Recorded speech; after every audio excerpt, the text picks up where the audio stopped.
Estimados amigos, comenzamos el año 2022 con la esperanza de que sea mejor que el año transcurrido, porque por todo lo que se ha dicho y vivido por parte de los peruanos, el año del Bicentenario no ha sido una época de fasto, sino por el contrario, de un conjunto de penurias y sobre todo expectativas frustradas, temores, desilusiones por parte de un gran número de peruanos.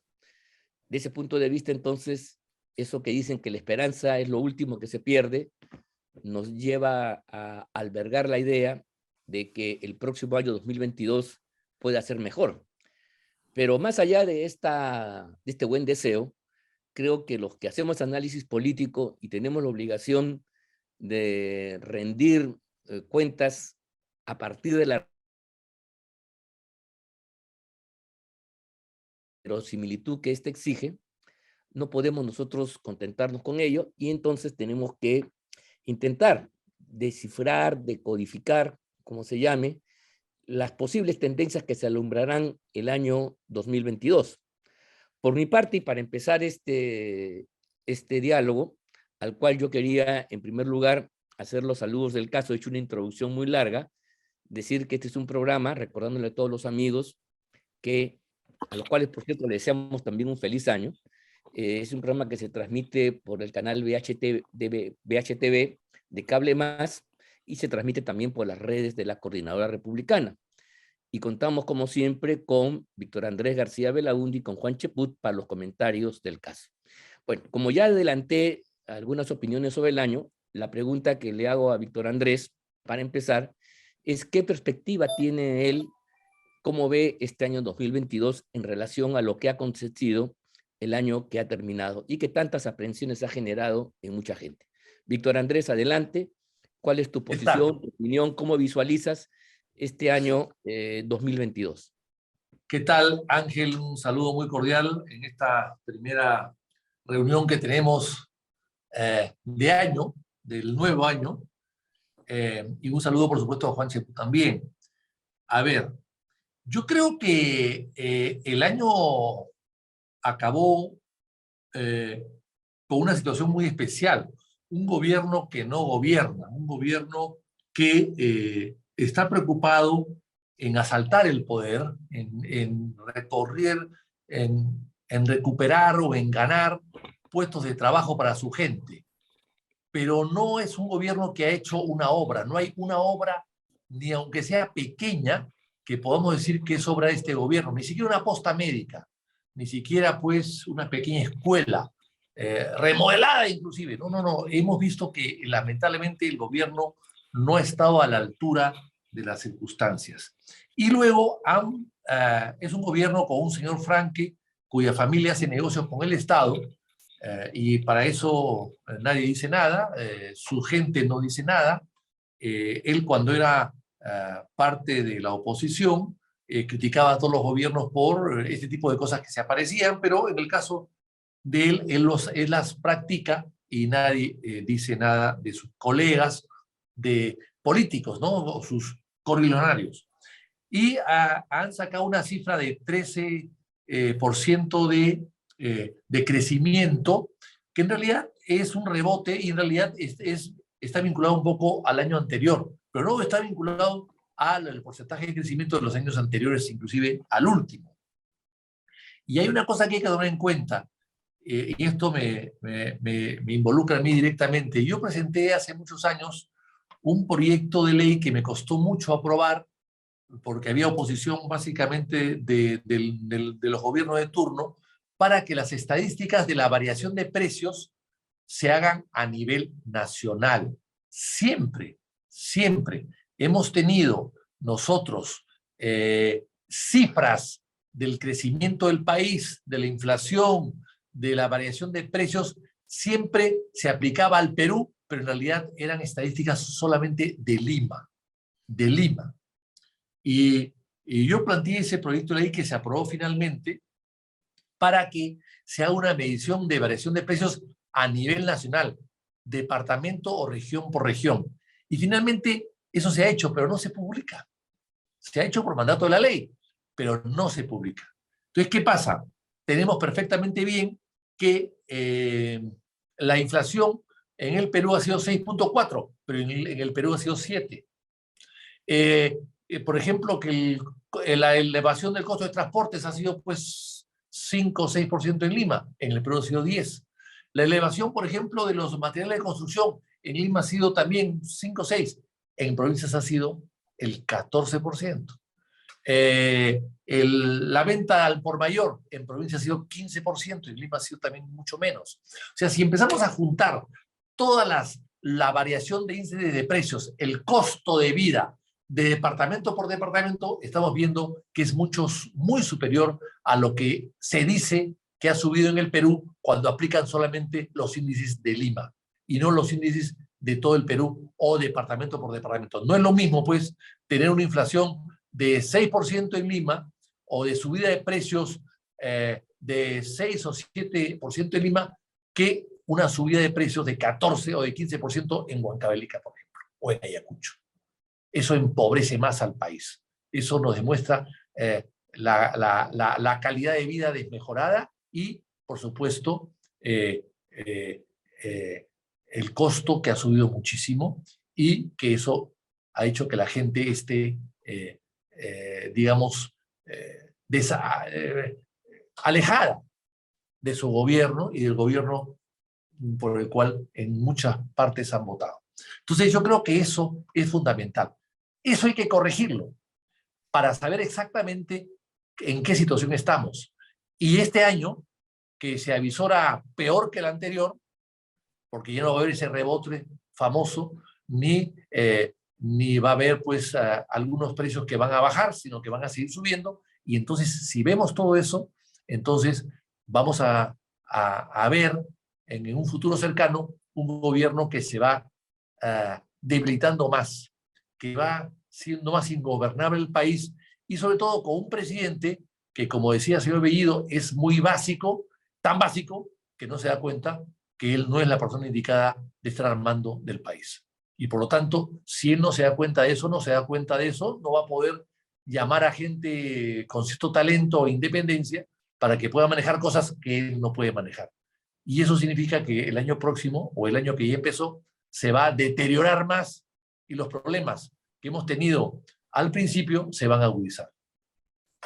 Muy bien, Víctor Andrés, muy interesante lo dicho. Mira, y esta referencia a tener un mapa integral del país donde se note la diferencia del impacto de la crisis económica por regiones me parece fundamental. Creo que habría que hacer un esfuerzo por nuestra parte para retomar una visión de conjunto, porque no es lo mismo pues una inflación de 6% en la capital, donde están dadas determinadas condiciones, hay servicios, hay cierta modernidad ahí presente, que en aquellos lugares donde la pobreza y el grado de decrepitud de la vida pública, los servicios, la educación en general es mayor, donde la pobreza justamente es un tema lacerante y que en esos lugares la crisis golpee con mayor violencia, está generando condiciones para que en el Perú se produzca alguna situación anómala desde el punto de vista social, porque es evidente que hay límites de resistencia.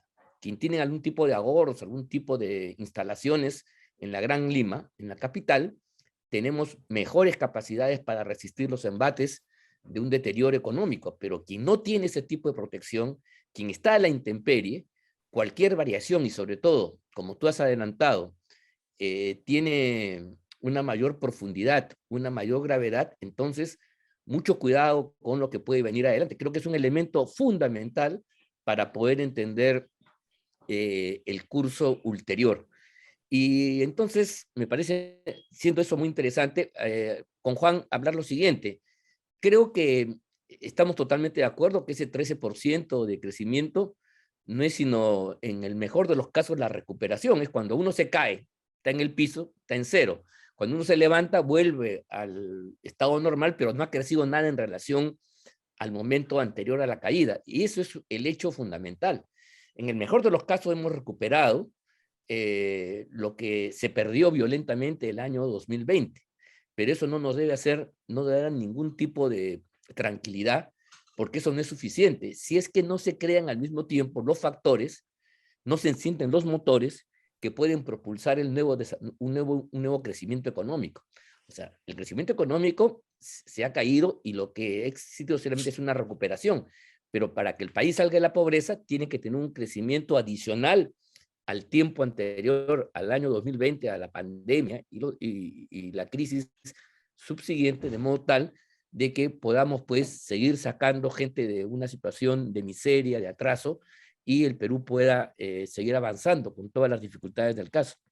Yo entonces quería preguntarte, del punto de vista económico, ¿hay condiciones primero para que el Perú pueda iniciar alguna suerte de círculo virtuoso de crecimiento en estas condiciones? Y en segundo lugar, preguntarte cuáles van a ser las condiciones sociales, aparentemente mucho más graves, y cuál va a ser la repercusión política de ese escenario donde el deterioro de las condiciones de vida parece ser lo dominante y donde, por otro lado, las señales gubernamentales no dan signos de un cambio positivo y la imagen de que hay un desgobierno, una anarquía práctica que señalaba Víctor Andrés, se va a hacer más manifiesta. Creo que esto es fundamental.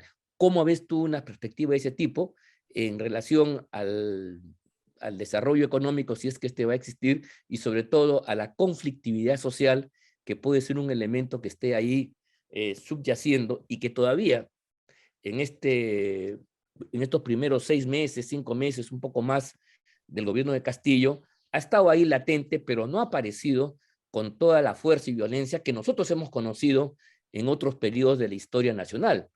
Recordemos los años del gobierno militar, ¿no? Esas grandes movilizaciones sociales que se dieron justamente por el agotamiento de un tipo de crecimiento de modelo económico. Bueno, sobre eso, Juan, ¿tú qué opinas al respecto?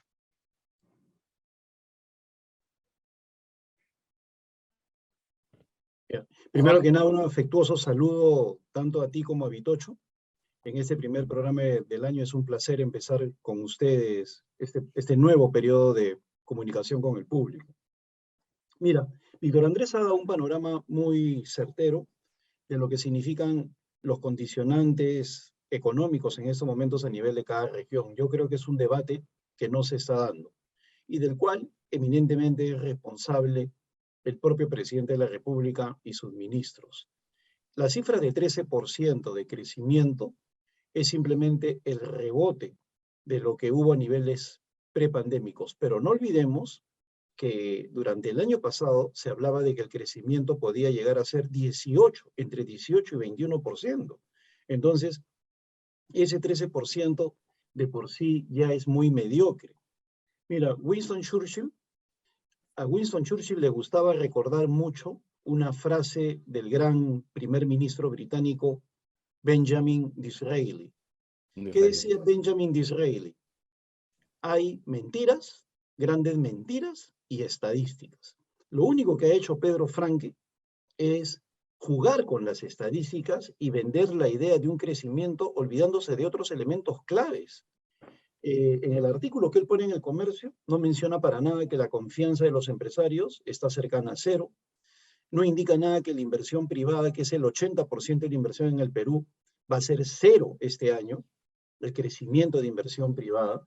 No señala nada que el dólar, a pesar de Julio Velarde, no baja de los 4 soles en el esquema de compra-venta, y tampoco menciona que el nivel de gasto, habiendo mucho dinero como consecuencia del gran ciclo de minerales, del precio de los minerales del año pasado, que no se va a repetir en este año, llega en el mejor de los casos al 35, 38% en algunas regiones y en algunos sectores.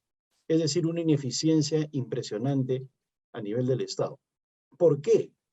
Porque este gobierno ha afectado a la confianza.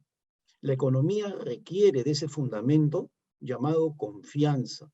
Los últimos premios Nobel, más que hacer curvas macroeconómicas, se han dedicado a ver el estado de ánimo como motor del crecimiento económico.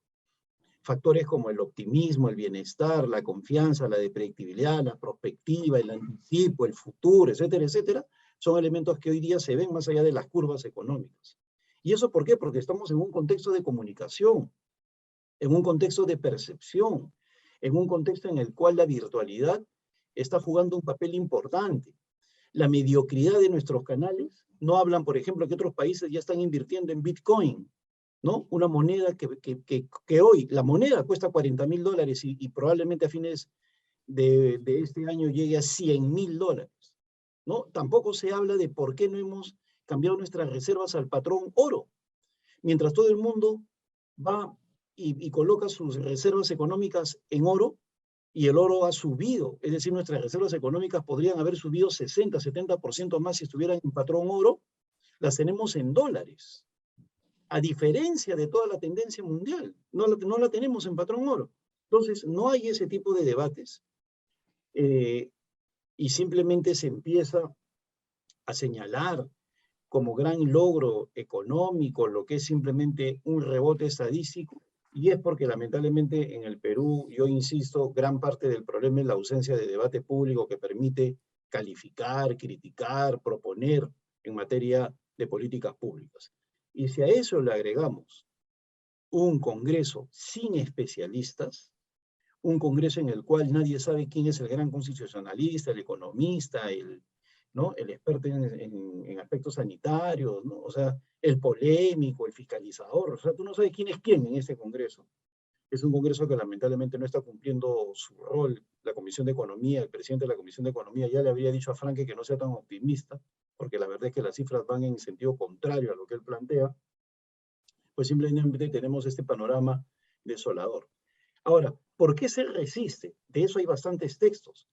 Se resiste en el Perú porque el 80% es informal, está fuera del Estado, le importa un comino lo que pase con el Estado, no tributa, no hace nada. Entonces, ese 80% informal que tiene trabajo pero que no tiene empleo, que no tiene derechos, es el que en cierta medida da esa estabilidad en términos de protesta. Pero ¿qué sucede si se deprime todo el mercado? Ellos también van a sufrir y por ahí va a venir la presión contra Castillo, que yo creo que es lo que se va a dar. En estos momentos hay una depresión general de la economía que está creciendo y que se va a incrementar con el tema de la pandemia, y yo creo que ese puede ser el gran generador de problemas a partir del mes de marzo para Pedro Castillo.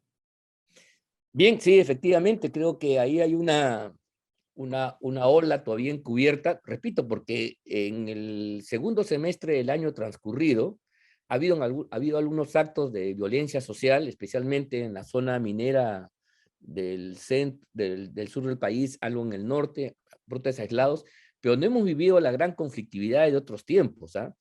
Y una crisis tan profunda, donde, como ustedes bien señalan, no hay un crecimiento real, sino lo único que hemos hecho ha sido ponernos de pie, pero ponernos de pie significa que estábamos como antes. El crecimiento se va a dar a medida que el individuo pueda caminar, correr, avanzar. Cuidado, entonces ahí hay un espejismo absoluto por parte de Frankie que no tiene mayor duración. Eso es una cosa que se dice ahora, pero como las palabras se la va a llevar el viento. Ahora bien, yo quería entonces, tú has hablado del Congreso de la República y es importante porque cuando uno analiza la situación actual debe ver, por supuesto, el lado gubernamental, pero también el lado de la oposición, en este caso concentrada en el Parlamento. Yo quería preguntar, ¿qué va a pasar con las fuerzas opositoras democráticas que han tenido una determinada performance, digamos, hasta fin de año? Digamos, su momento culminante fue una moción de vacancia que ya nosotros ya le hemos criticado porque se hizo apresuradamente, sin coordinación, pero digamos que ese fue el punto más alto de la ofensiva congresal. Y mira tú, ahora bien, ¿van a poder rearticular esto? Yo sé que hay algunos congresistas que siguen hablando de vacancia como si esta fuera una entelequia abstracta al margen de las condiciones políticas y sociales, al margen de la opinión pública. Y eso es un tema grave de quienes repiten cosas sin mayor verificación en los hechos. La pregunta entonces, Víctor Andrés, es la siguiente, ¿no? ¿Cómo se va a rearticular la oposición en relación a este año que viene para mantener en fuerza y vigor las banderas democráticas, defender el Estado de Derecho, evitar que el país se siga yendo al abismo? ¿Cómo hará la oposición cuando además tenemos un elemento nuevo que sí va a quizá modificar su comportamiento? Y me refiero al inicio propiamente ya de las elecciones municipales y regionales, que sin lugar a duda va a hacer que parte de la atención del público, y especialmente de los partidos y la gente que postula en las mismas, en todo el país, sea un foco de atención distinto al de los problemas propiamente nacionales y gubernamentales. Entonces la pregunta es, ¿qué rol va a cumplir la oposición luego de haber tenido una primera fase de luces y sombras? No todo ha sido negativo para la oposición, ha logrado desgastar, ha logrado emplazar, ha logrado aislar al gobierno, pero evidentemente, luego de la fallida moción de vacancia, se inaugura una etapa nueva en la cual es menester que recomponga fuerzas, determine objetivos con precisión y sobre todo afirme un talante determinado para poder cumplir su rol dentro de un régimen político democrático todavía. Víctor Andrés, tu opinión al respecto. Bueno, ante todo yo quisiera entrar al tema de la pregunta, pero antes quisiera complementar un poco lo que ha dicho Juan. Correcto. Con mucha inteligencia. Porque es un tema que yo traté mucho en la Comisión de Economía. Yo he estado muchos años en la Comisión de Economía en el Congreso, sin ser economista, pero manejando la economía de mi hogar, que para efectos prácticos es muy parecida. Claro, el volumen cambia, la dimensión cambia, pero más o menos es lo mismo. Tú no puedes gastar más de lo que te ingresa, punto. Y lo que te ingresa tienes que gastarlo bien.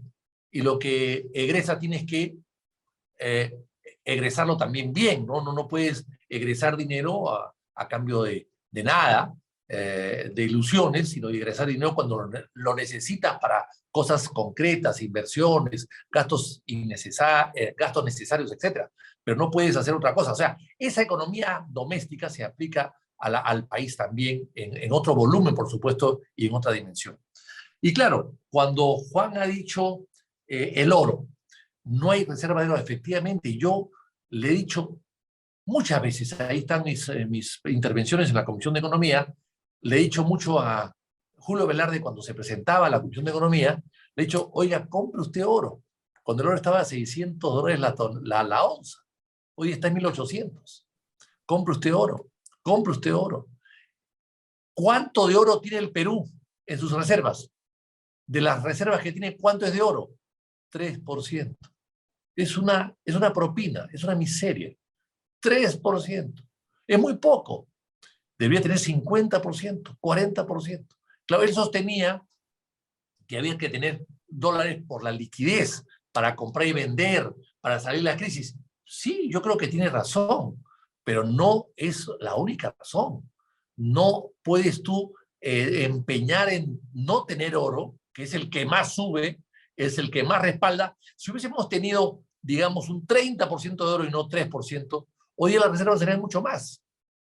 En vez de tener oro a 600, tendríamos oro a 1.800. O sea, teníamos 3 veces más de reservas gracias al oro que hubiésemos podido comprar en su momento. O sea, me parece que hay que recordar, por ejemplo, que España se fue al tacho y ayudó mucho a la Unión Soviética con el oro. Hay que recordar que en la época de la República Española, la última República Española, antes de que caiga la República por el triunfo de Franco en España, el año 39, se enviaron 500 toneladas de oro a la Unión Soviética en 3 barcos. Y eso levantó a la Unión Soviética y hundió a España, por supuesto. 500 toneladas de oro. Es decir, claro, los soviéticos se aprovecharon de esto porque le cobraron todo, hasta las cajas que embalaban los lingotes de oro. Y al final, por supuesto, que no devolvieron nada. Pero lo que quiero decir con este ejemplo es lo importante que es reservas en oro. En épocas buenas y malas, y más, sobre todo en épocas malas que en épocas buenas. Más importante es. Y eso no se ha hecho por la concepción respetable, pero que no comparto, del señor Julio Velarde, que es mejor tener divisas, tener dólares para poder salir rápido de crisis y vender, comprar, en fin, que le da una liquidez que le soluciona muchos problemas. Sí, pues, ayer han vendido 160 millones de dólares para que el dólar no pase de 4 soles. Sí, pues, pero eso no puede ser eterno. Insisto, con oro también podríamos tener 3 veces más de reserva de las que tenemos hoy día y tendremos muchísima menos preocupación. Entonces yo creo que hay algo que hay que ajustar allí. Hay algo que hay que ajustar ahí. Yo creo que hay que hacer una revisión, sin quitar los méritos al señor Velarde, una revisión de la política económica, monetaria y tributaria del país. Por ejemplo, yo recuerdo que el año 2016 el Perú recaudó de la minería 1.050 millones de soles, pero devolvió 5.800 millones de soles. O sea, casi 5.000 millones devolvió que no había recibido, por lo menos no había recibido en ese año. Entonces, devuelves más impuestos de lo que cobras en IGB. Es cierto que el IGB no se puede colocar, el IGB es para mercadería que se vende dentro del país, no se puede exportar IGB, eso lo sé, pero hay que ver el mecanismo para que estas devoluciones no sean tan traumáticas y que afecten tanto al Estado y beneficien tanto al productor. O sea, hay que hacer una revisión exactamente de la política tributaria del país. Porque se puede hacer, como ya lo dije en una oportunidad en este mismo medio, se puede colocar un impuesto a las exportaciones. Sucede en Argentina, sucede en otras partes del mundo. Sucedió en el Perú, en época de Odría, inclusive se veía 4% de las exportaciones de minerales. A los que salían afuera, los que se quedaban no pagaban ese 4%. O sea, en el fondo es una manera de clavarle impuestos a la exportación de minerales que son agotables y que son recursos del Estado. Entonces, con todo eso yo creo que hay que hacer una revisión y eso es una tarea del gobierno y de la sociedad civil en su conjunto. Sobre tu pregunta, estimado Ángel, yo creo lo que tú has dicho al final es fundamental. Las elecciones municipales y regionales van a darle un oxígeno al gobierno. Tremendo.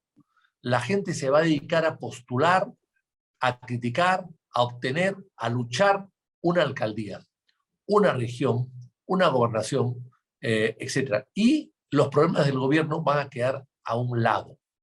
Y eso va a ser un oxígeno y eso le va a permitir probablemente que el gobierno llegue a 28 de julio y que lo pase en el gobierno, ¿no? Sin vacancias ni mayores traumas. Porque estamos acostumbrados en el Perú a dedicarnos a la menudencia. La política en el Perú es de menudencias. Los grandes temas, como lo acabamos de tratar ahora, el tema del oro, la reserva, el tema de devolución de impuestos, el tema de la minería, el tema de las estadísticas que decía Juan, citando a de Israel, por supuesto, que citaba tanto Churchill. También Churchill decía que hay enemigos fuera de casa y los amigos de la casa, ¿no? O sea tenemos adversarios en todas partes, pero los mayores adversarios son los que están dentro de casa, ¿no? Entonces, eso también es lo que puede estar pasando en los partidos ahora, ¿no? Va a haber una lucha tremenda interna por las candidaturas, por a las tendencias que existen en cada partido, que hay tendencias a favor de unos, a favor de otros. En los partidos en general siempre hay tendencias, unas más pronunciadas que otras, unas más ostensibles que otras, unas más visibles que otras, pero también hay pugnas dentro de cada organización política y también dentro del Perú Libre. Entonces todo eso va a ser una especie de Macedonia de frutas, ¿no? Que va a condimentar o que va a ser el postre del régimen actual para que se olviden la gente, para que se olvide la gente de los platos anteriores que han sido muy malos. Entonces yo creo que eso va a cambiar mucho y los problemas principales no los vamos a tocar, nos vamos a dedicar a obtener más alcaldías y regiones y esto va a hacer que el gobierno entre en una etapa pues de oxígeno, de descanso, que no nos ataquen mucho y que se fijen en la menudencia y no en el problema principal que es el propio gobierno, ¿no? Sí, bueno, muy importante reflexión esta relativa a lo que va a pasar en un escenario municipal con una oposición no integrada que va a querer sacar legítimo provecho de sus distintas posiciones y entonces el factor competitivo, que es natural en una democracia, no hay por qué asustarse por eso, va a afectar el elemento necesario de unidad para enfrentar a un régimen que ya lo hemos descrito todos como un régimen peligroso para el sistema democrático. Creo que eso va a pasar efectivamente. Por otro lado, decir, de acuerdo, mira, me parece este es un programa muy interesante en el cual hemos tocado un tema que quizás habría que conversarlo con detalle, trayendo algún especialista además de nosotros mismos, porque creo que además podríamos resolver en parte este problema de la informalidad en el campo minero, que tantos problemas causas a nivel de las localidades, tantos delitos genera. Si el Estado comprara este oro que se genera informalmente, lo que está cambiando es el metal precioso por papel fundamentalmente. Eso genera un impacto económico en los que venden, pero además permitiría, como tú mencionas, atesorar en un metal duro,